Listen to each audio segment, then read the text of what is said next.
It has been too long now. The light has been dimmed. The light is out.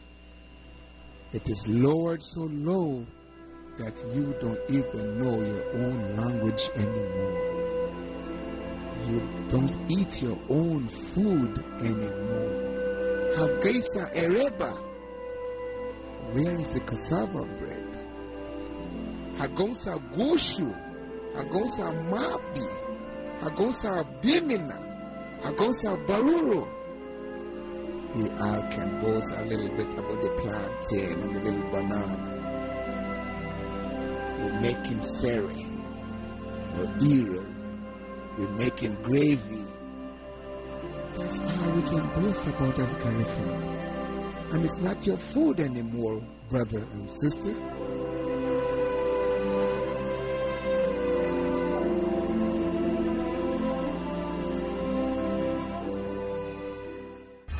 From the time I was led from California to Guatemala, to the land of my ancestors,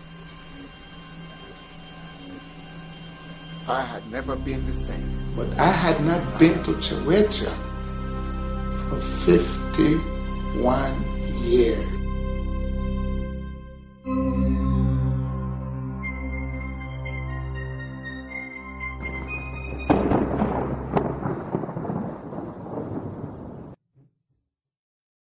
Lanaga de Chewecha, Ganga de Wall. Right to the back part of Chewecha is Ganga de Wall. That's the land of the family, the ancestors, our ancestors.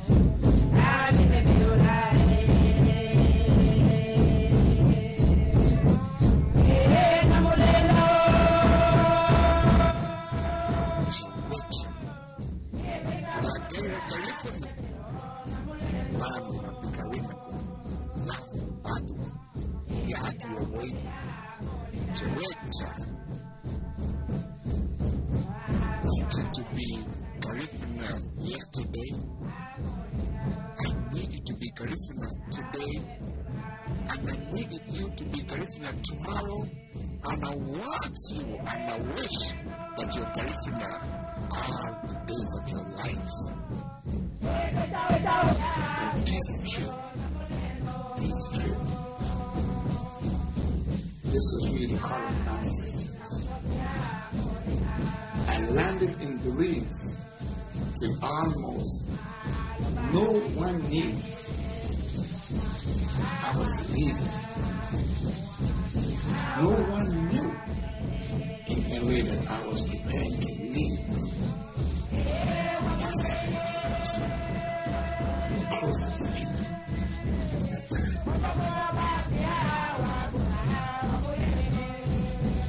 And when I landed in Belize, I was picked up by the only person who knew got into Belize where my children don't even know that I was in Belize.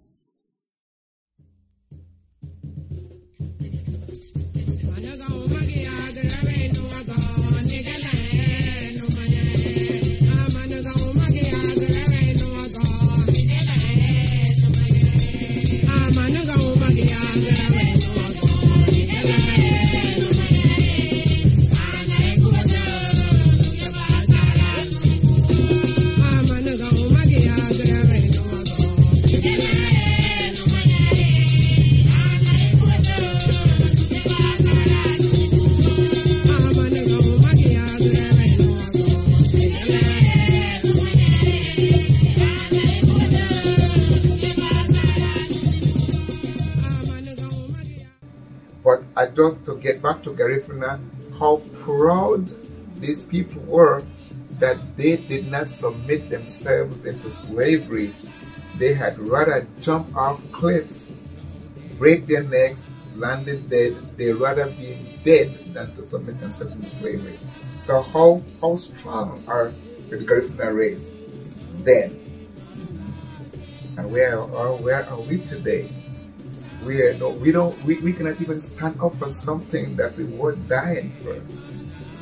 We are scared to face the world on our own today. Those are powerful words, Peter. Yes.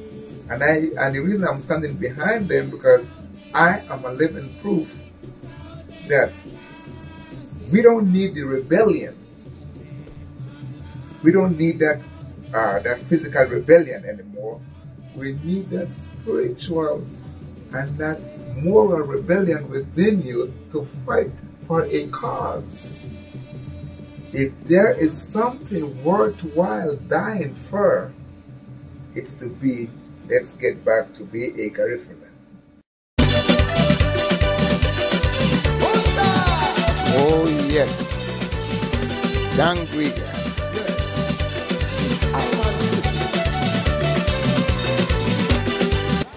Dan Grigga, as I'm looking at Dan Grigga now, Dan Grigga is my beautiful home, but we're losing our culture, we're losing our food, we're losing our family. We have the gang violence that's going on, we have the epidemic of crack cocaine devouring our family, and of course we have the Bible, the rum, the liquor, the alcohol, whatever name we want to give it, you know, and the marijuana coming into just, I wouldn't say it's a total destruction of the family, but it is destroying the family as we go along. In modern day, Dan Grigga is finishing up because the Garifuna is no longer there. You could not go to one home in Dan Grigga in the past 6 or 10 years and to hear the mother speaking Garifuna to her newborn baby. This was happening 10 years ago. So in the year 2010, at the age of 10 years old in Dan Grigga, those children are not speaking Garifuna anymore. What advice would you have for the youths in Dan Grigga and the youths up north of the lakes? Before I give an advice to the youths, I would like to give an advice to our parents, because in order for us to speak our language, our parents have to speak it to us so that we can understand and then bring it down to the younger ones. So I'd encourage the parents to continue to talk to their children in Garifuna and let them understand and let them know who they are and why it is important to speak their language. And for the youths, Garifuna youths up north, I know that they also has lost their trend of culture and the language has been lost as well. So in order for them to bring this back, I would advise them to put themselves into it and dedicate themselves to learn the culture and the language. We have lost it, and we're losing it very, very rapidly. We're losing In the modern day, Garifuna, stand up. Teach the younger Garinagas, you know. Let's come together and be a family again. Do you remember the time when the fishermen go fishing? When the fisherman come from sea, the farmer comes from the farm, he brought his plantain, his yams and everything else. The fisherman shares his fish with the farmer, and the farmer shares his food with the fisherman. And when it was time for them to build a house, everybody gets there from the community, while the women were cooking and getting everything together for the men to build that house. The men were right there chopping leaves, sticks, and everything until that house was completely finished. And there was not a penny that was shared within those people. What about now? It was a strong community. Yes. And we still have it. That is still going on today. The difference today now, we got poor. We got so poor because the morals within us is dying. So we do not have the Garinago morals anymore. We do not have the Garifuna morals anymore. What we have now is the almighty dollar. And many of us does not have that almighty dollar. Because what the almighty dollar can do for you today, he could have not done it to you yesterday. But today, without that almighty dollar, you're going to be right where you at.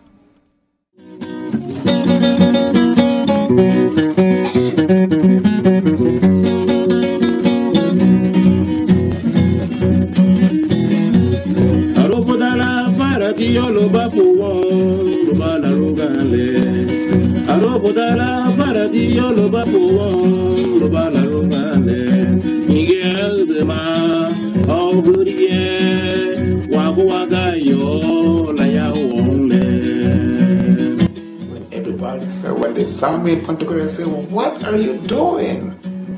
Well, here I am, but I'm traveling. I'm going across to Livingston. What? You got to stay here? No, my trip was to Livingston. There was no socializing whatsoever. Again, this trip was called by the ancestors. This is the reason why I want to do this, because somewhere along the line, what I get to understand about who my great-great-grandfather was, and he does so much stuff for people. And now we have come to realize that there are so much of them today who are trying to say that they are. And through his spirit is still living. As we all know that the body just dead and gone, but the spirit continues to live. So the importance of spirituality. I know how very important this conversation is for you. What can you tell us about how near and dear Chawecha is to you?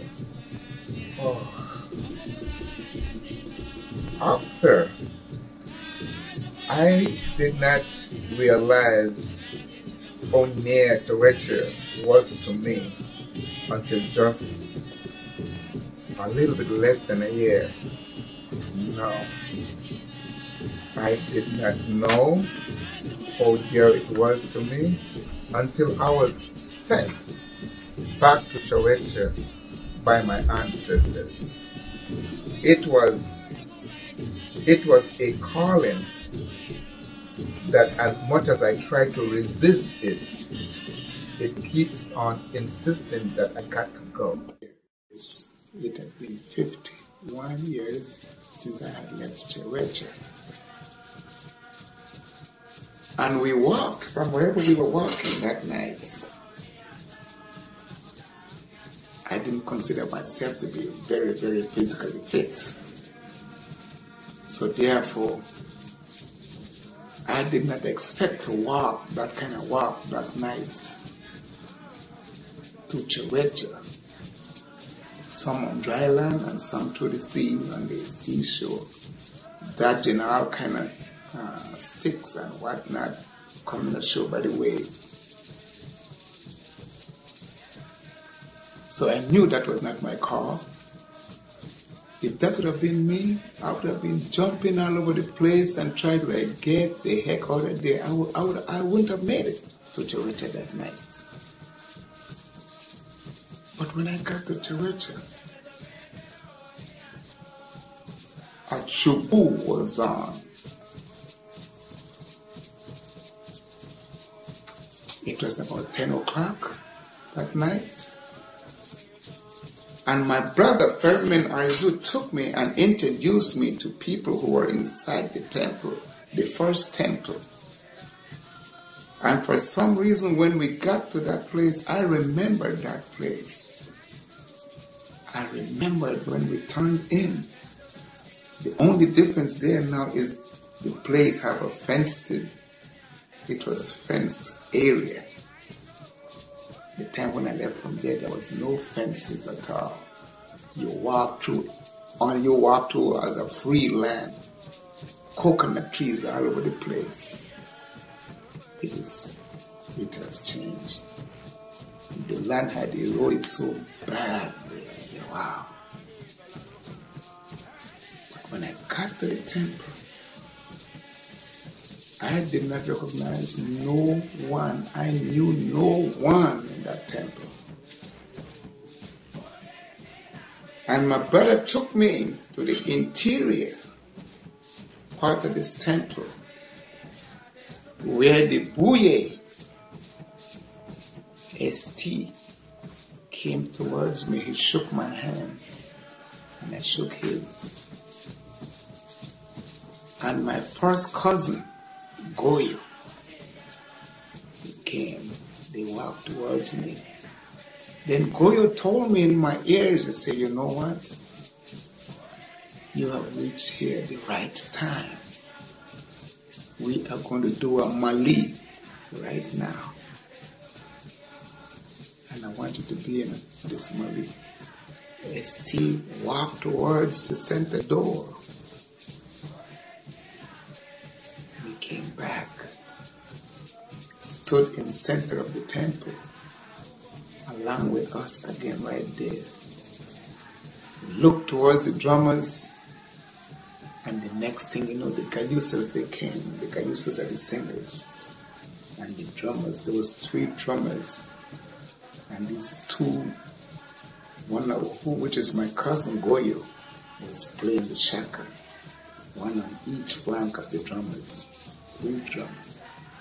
And they started that Mali. Of course I was tired. Believe me, I was tired because I've been walking this area there at night. This is not an American guy walking there like this, you know. And almost barefooted and things like that. No, that's not me. I need something on my foot to walk through that water like that.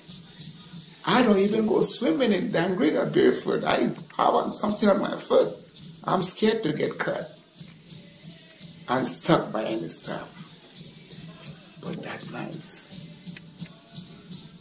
the drum started and I was right into it.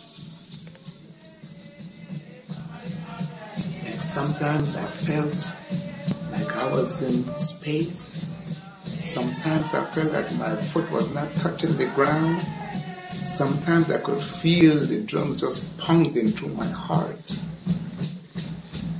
I feel all kind of way. It was an uncomfortable feeling. I don't know how long that feeling was, but I believe tiredness and time, they go together. I believe it was like over an hour. Those drums right there, playing non-stop. Oh, it was the ancestors' call.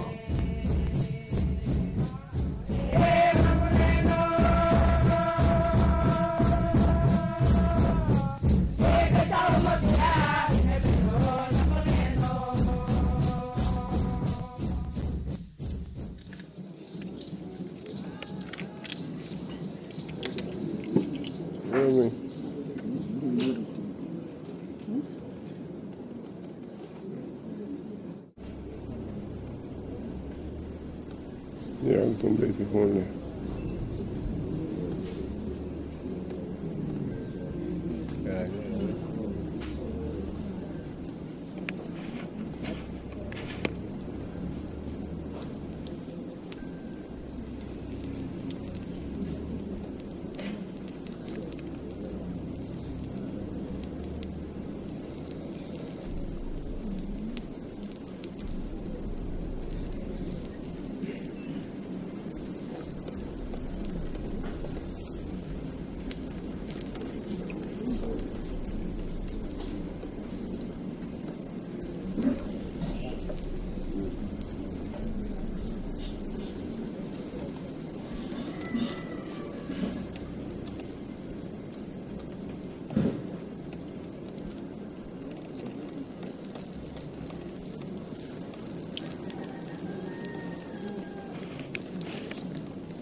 This devil.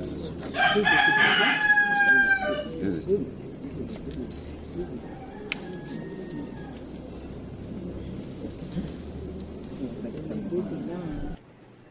I went back to Chiwetel because of some unfinished business. The last time I was there, at the ending of the Chogu,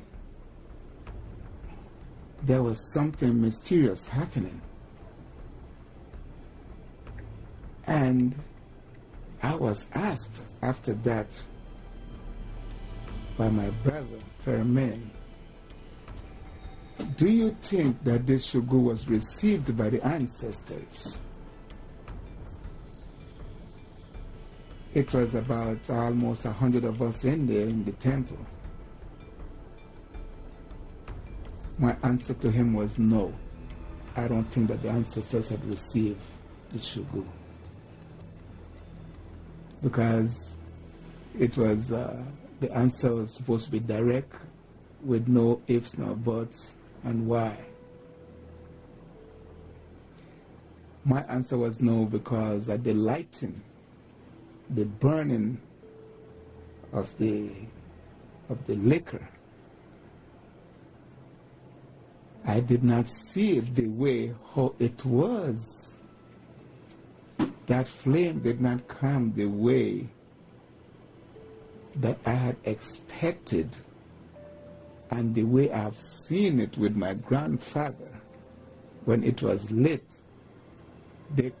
When that liquor is lit, it comes in blue flame. So you could be the judge of this. What I saw, it was not blue flames. And that flame would go up. It rises up like a mountain. And then just vanishes down as the liquor just burnt out, burn away. Come on again, my Garifuna brother and sister, I'm calling upon you. I'm begging you. I'm pleading to you. Come on back. Come on back home. Let's sit together. Let's discuss what we can do to keep this culture alive. Keep this language alive. Keep our clothing intact. There was a lot of stuff that was said in the temple. There I sit and I listen. There were questions asked by the rest of the buyes who were there. I answered those questions. And there were things to be explained. I explained those things to those buyes and to everybody who were there. Everybody was looking at me a way that, who is this one now? And who is he? What is he made of? Then the word started to go around the temple. The comedian is not a comedian as we thought. There is a lot more behind this comedian. And you all need to listen to him. Because he got something for us. He needs to tell us, and we all need to listen to him. When one hears the name Jakar Zoo, the first thing that comes to their mind is humor and entertainment. He is an entertainer. He's a musician. He's an artist in his own respect. What attracts me to work with Jack is the degree of love Jack has for his Garifuna culture. Communicating with Jack over the years, I sense that he is very knowledgeable about inert information we call spirituality. And I mean Garifuna spirituality. But there were things behind the curtain that was happening that I did not know about. On my way back, came back to Los Angeles, and things started happening. A lot of stuff started happening, taking place, both in Livingston, Chewecha, and around. A lot of stuff started taking place. There was supposed to be something that I was supposed to receive when I went. A message I was supposed to receive, I did not receive it. It was not given to me.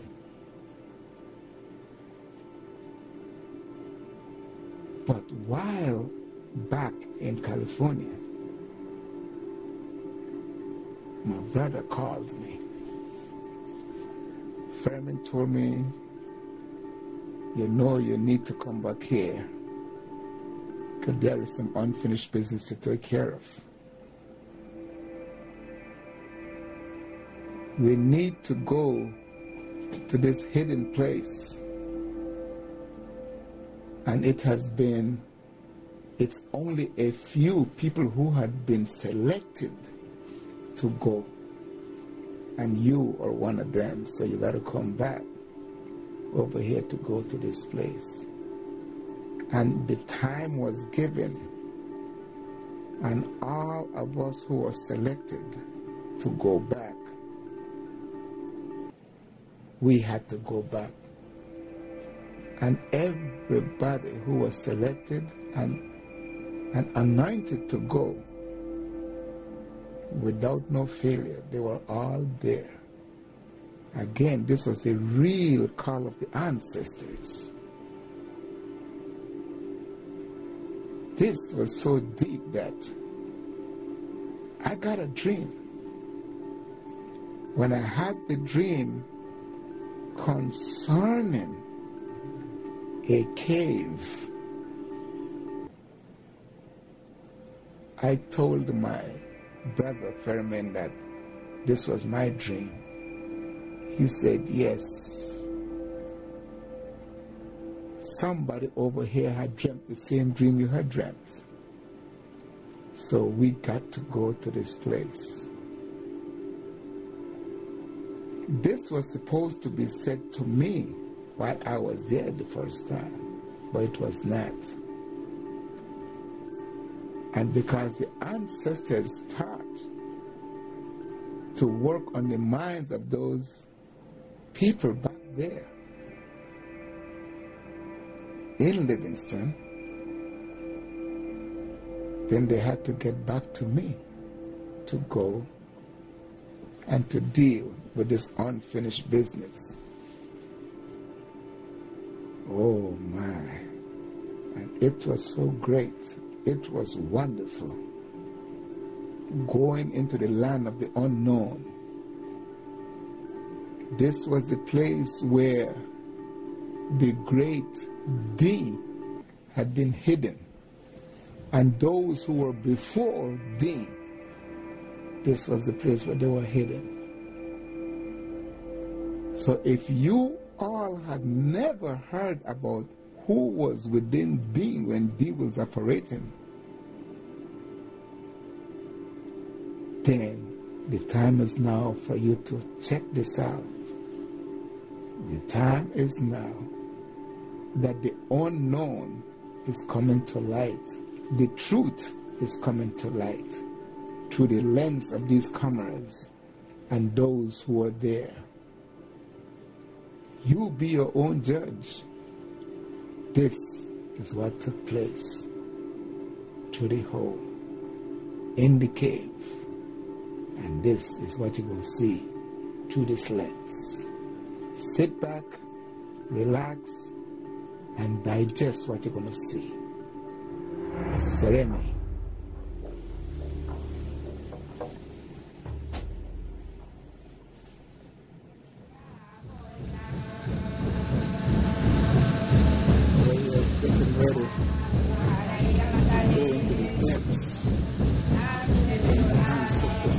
them.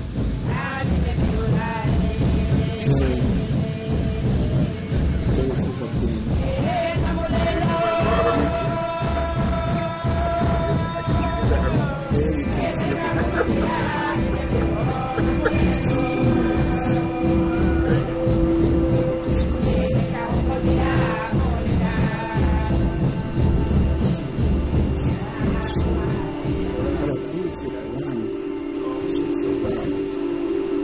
somebody should have something to do.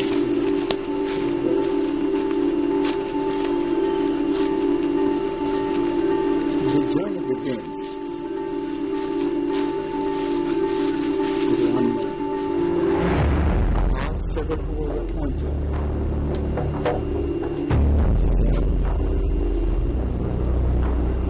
What will be the outcome of this journey? Who will be able to return to the world? And who is going to bring back the message?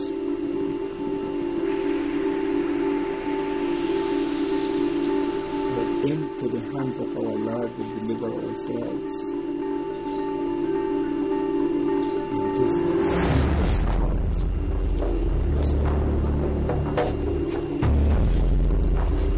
This serious it is. Yet we have to console each other.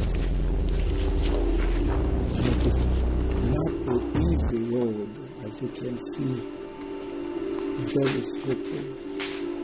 It's wet, steep.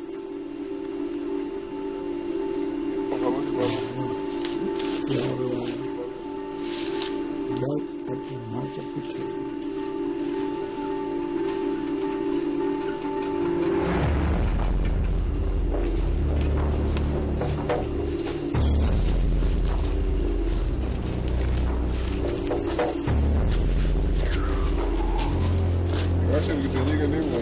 It was advised by the ancestors that it should be smooth first. Incense should be burned before it's and by the advice of the ancestors.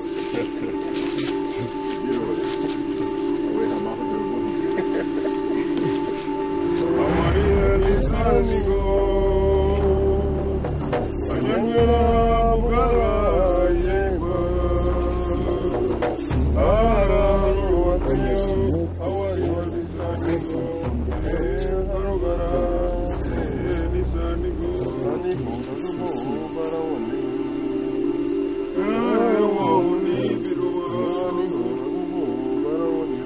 It's just the first time.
That was a secret. That we could start going down.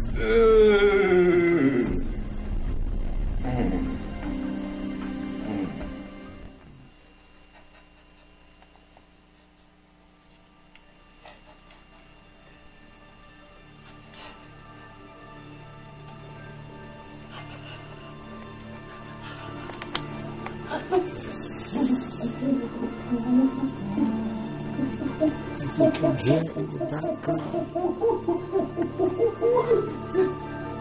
the voices of the spirits coming through as they come incense.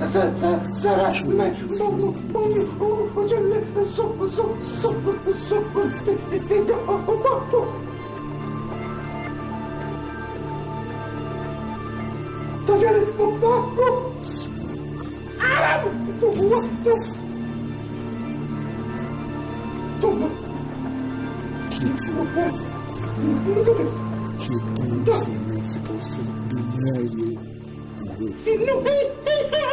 And keep those who are supposed to be near you with you.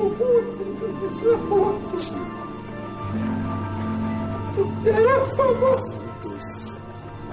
If you do not have your belief in your Creator, you will never make it through here. God is one. And whatever you went down there with, you have to believe in your Creator that you're coming back. And this.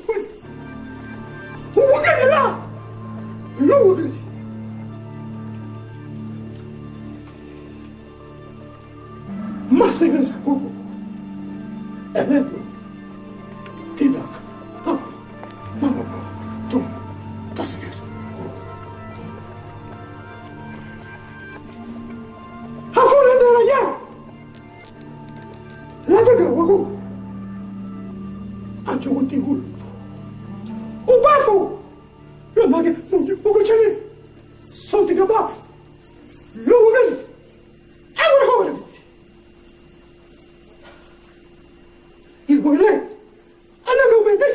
This how is when I'm trying to get up to the front, right up to the edge of the fall in the cave.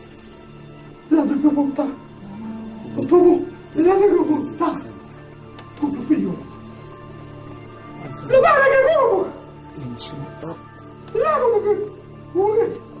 as you can see, camera was tilted down so that you can see the depth. You cannot even see the depth.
Now with the statue.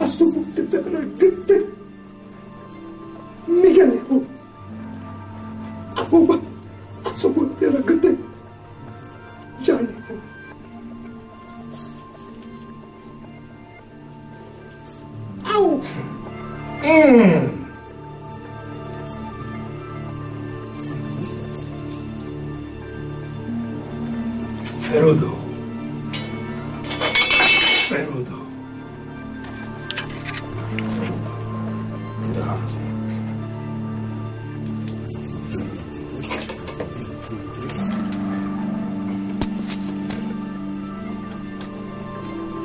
If you are called Messiah, will you be ready and able to go where these 7 men who have been appointed went?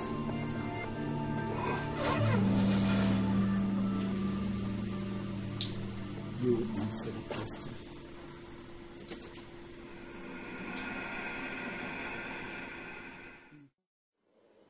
My trip to Chihuahua. I went back to the land of my ancestors to get some stuff that I had forgotten all about. But I had still treated them right, because whenever time comes, I was always given a mass. I gave a requiem high mass to my ancestors, and I named each and every one that I could remember. When it's time to give something, I do not wait on no one to tell me to give and set for my ancestors. I freely give to them. If I'm supposed to start drinking some nice liquor, whatever that may be, I pour for my ancestors first in a glass and put it somewhere where I believe it is not going to be touched by no one else but the ancestors. Do I believe in spirits? Yes. Do I believe that you can do anything to me with your spirits? No. Because my God take care of me. My ancestors take good care of me under God. And you need to do the same. Do the right thing, and the right thing's going to follow. One thing you got to realize, whatever you do on the planet of Earth, that's what's going to repay you back.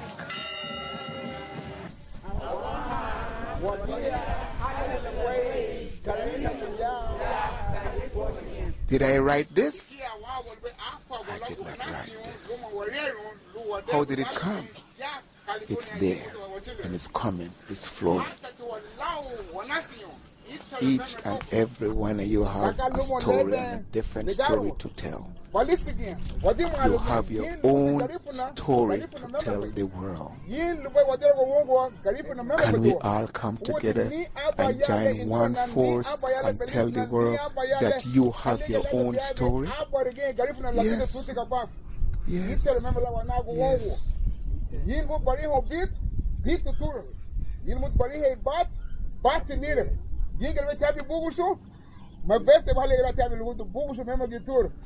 Remember, your ancestors did not submit themselves into slavery. Your ancestors was a proud people. They walked to the cliffs and throw themselves off rather than to go into slavery.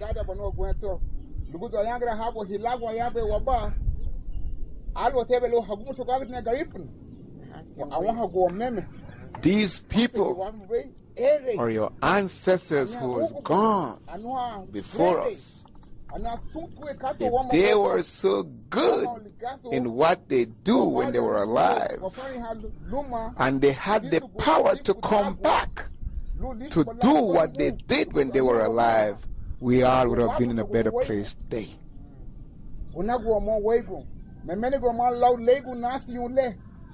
Here the waiting hegi am like a laugher we had was sag away. And one thing don't ever forget, the sins of the parents, where is going to fall?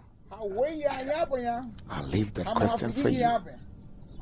So whatever you do, get back to reality. Those of you who think you are smart, teach the unlearned. Those of you who are rich, bring your riches so that you can develop and elevate the poor.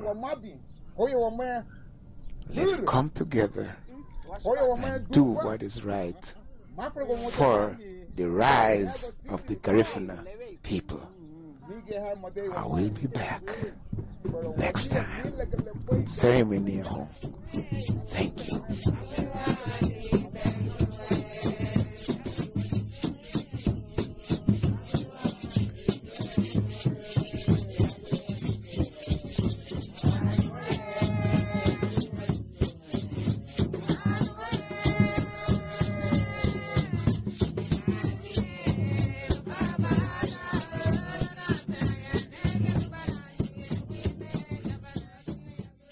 Agama tamuge ma. Tuti modesta na rales. Yes, muge bisani Dakar Zoo. Aha. Hey. Agama wete ma. Hai. Songo ye hubi agama hume.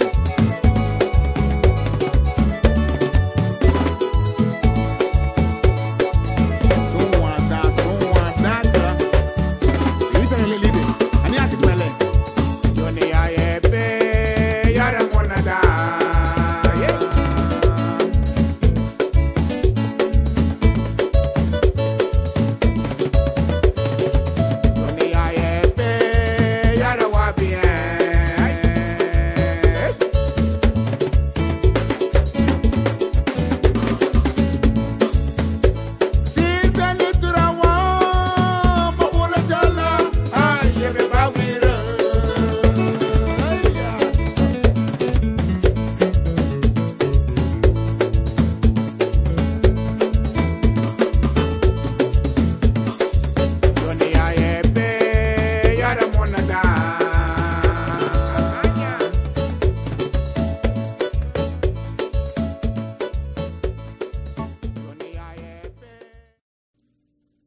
How proud are you to know that you was not a slave?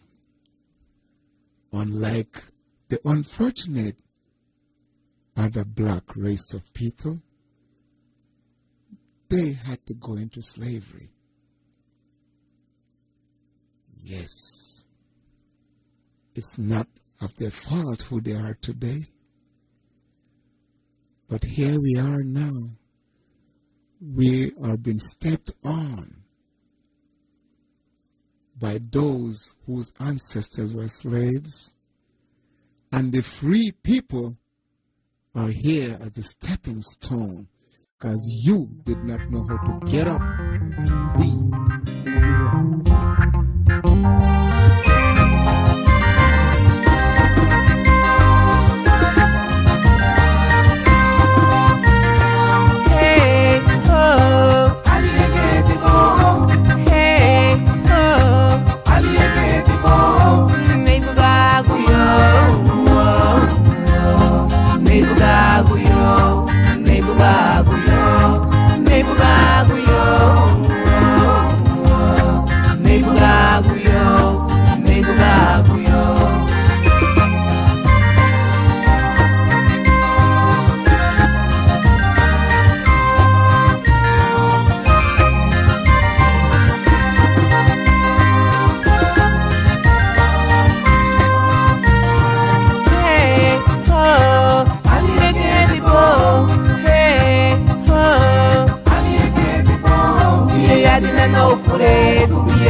Yadina ni kubanya, adu yadina gari na go.